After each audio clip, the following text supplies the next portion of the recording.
can run your operating system off of VRAM. MSI has a security breach that's affecting everybody, and new GPU this week.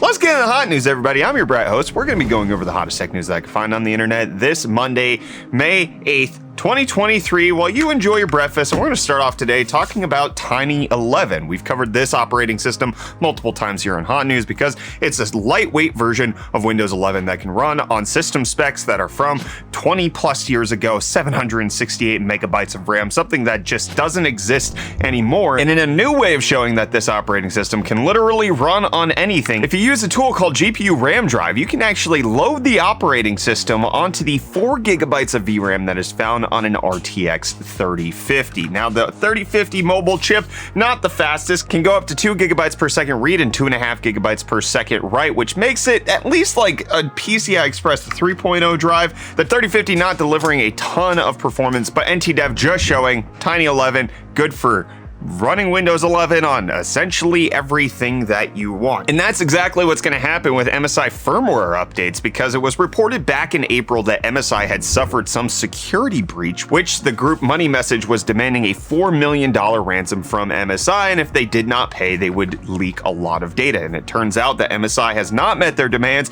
and so Money Message has released a ton of information, including very sensitive details that will allow for fake firmware and BIOS updates to be published by any nefarious actors, making it so that you can actually physically update your BIOS and then have perpetrators into your system, thereby installing it wherever you want. The segue came full circle. So security experts who are investigating this saying that recently MSI USA announced a significant data breach. The data has now been made public, revealing a vast number of private keys that could affect numerous devices, firmware image signing keys, 57 products, and Intel BootGuard BPM/KM keys, 166 products. Continuing on, saying digging deeper into the aftermath of the MSI USA data breach and its impact on the industry, leaked Intel BootGuard keys from MSI are affecting many different device vendors, including Intel, Lenovo, Supermicro SMCI, and many others industry-wide, because the OEM private key leaked for Intel, causing an impact on the entire ecosystem. It appears that Intel's BootGuard may not be effective on certain devices based on the 11th Tiger Lake, 12th Alder Lake, and 13th Gen Raptor Lake.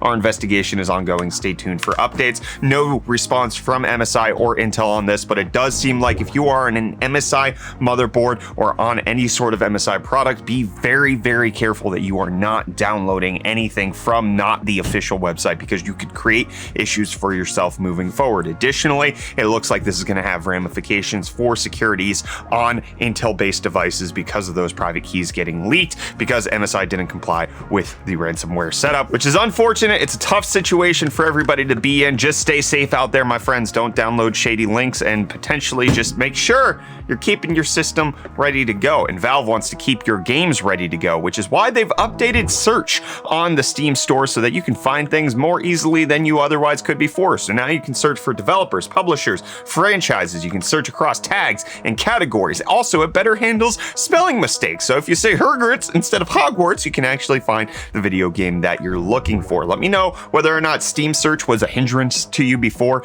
when you were looking up video games. I want to know whether or not that affects you down below in the comments. And one of the things that affects people when it comes to upgrading their PC is the lack of financial resources to do so, which is why Colorful is announcing a program in China which will allow you to get money for your cards that you're trading in towards an RTX 40 series. They have a list of the prices that they have. The 1660 Super will get you $108 towards a new card, whereas a 3090 Ti will get you $1,041, and that if you have the iGame Neptune liquid-cooled version of the graphics card, they'll give you even a little bit more cash-a-rooney for that. Doesn't apply everywhere, but let me know if you want to see more manufacturers run GPU trading programs to help subsidize the cost of a new upgrade. If that's something you're interested in, well, I'll let you know that I'm interested in UFD Deals. I like when Reece gives us the deals. Yo, happy Monday, everyone. Welcome back to UFD Deals, bringing the hottest tech deals out on the internet. I myself totally did not sleep in this morning accidentally, because I I didn't plug my phone in. I plugged it in right on the one side. I forgot to plug the other side into the charger.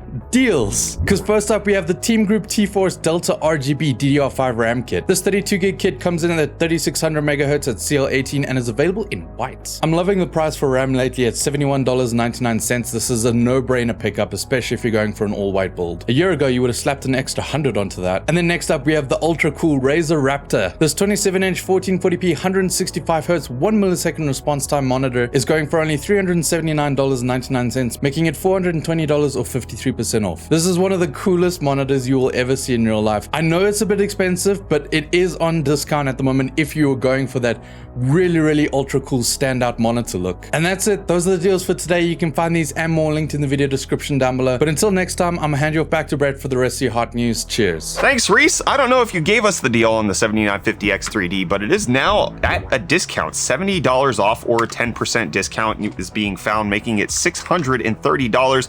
Oddly, it's by Newegg, who, if you go over to their regular storefront, only has the 7950X3D for $700. But then if you check eBay, it's going for $630. Does seem to indicate that these CPUs might not necessarily be selling as well as AMD hoped that they would, especially with the 7800X3D launching in April. A lot of people wanted that chip, the 7950X3D, being a little confusing and making it very difficult to run natively without a whole bunch of configuration, core parking, and a ton of other stuff. Let me know, $630 price point help you get excited by the 7950X3D? I'd still rather go with the 7950X if I need that more cores, but I want to know what your opinion is down below. But Microsoft also dropping the price on their expandable storage for their Xbox Series consoles, because now they are announcing that the 512 gig Seagate expansion card will start at $90, whereas the 1 terabyte will go for $150, 2 terabyte will go for $280, which is a price drop of 32% and 30% for each of those respective capacities. Microsoft making this price drop official. It's still not clear what's going on with regards to the Western Digital expansion cards that we covered in Hot News a few weeks ago. Those got leaked on Best Buy, but then there's been no announcement. But the price on those were more expensive than what these new price drops are, so it's not clear when those are coming out, what price point those will hit, or if they're even going to see the light of day at all. But later this week, we should be getting the light of day of the ROG Ally. That announcement's happening May 11th on Thursday. We'll be covering it here at UFD Tech, but AMD going into some detail, especially with Tom's Hardware, talking about the difference between the new Z1 chips and the APUs that you're seeing pop up across a bunch of different YouTubers who are checking out things like the GPT WinMax 4 that has a 7840U. What's the difference between that and the Z1 Extreme? So AMD coming out and saying essentially what it boils down to is the fact that it can cover a wider range of TDP support, specifically on the lower end, and additionally there's a lot of refined voltage tuning to make it so that it's more optimal for the thermal headroom that you're going to have. Additionally, the laptop chips are going to have AMD's AI cores baked into it, whereas the Z1 and Z1 Extreme are not going to have that,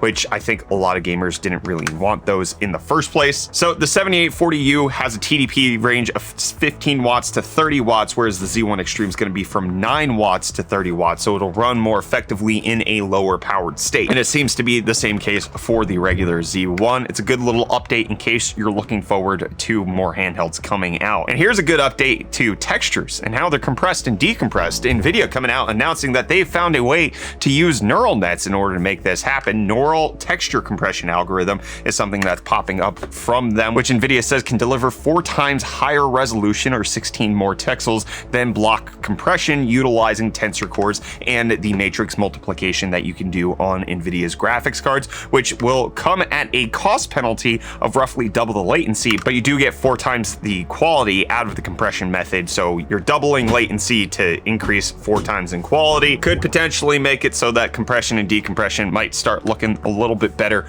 on specific varieties of cards, which we might be getting a brand new variety later this week. We're expecting that the RTX 4060 Ti, at least based on previous details, should be getting released towards the end of May. However, there are further indications that it actually might be happening this Wednesday, with Asus coming out and announcing that they have a brand new tough gaming card that should be launching sometime May 10th at 9 a.m. They're going to have a live stream and you're going to be able to win the graphics card if you can guess the name of the GPU. But on top of that, we're also seeing leaked product pages of these 4060 Ti's on retailers, specifically this palette lineup that you can see right here, confirming a lot of the details that we already know, going up to 2685 megahertz cards on the boost clock on some of these and being closer to 2310 on the lower end version. So it does appear like there's going to be a spectrum of performance on these graphics cards. But again, I do think this is one of the worst launches that Nvidia is coming out with, the memory bandwidth being only at 288 gigabytes per second, which is significantly slower than the 3060 and the 3060 Ti. Additionally,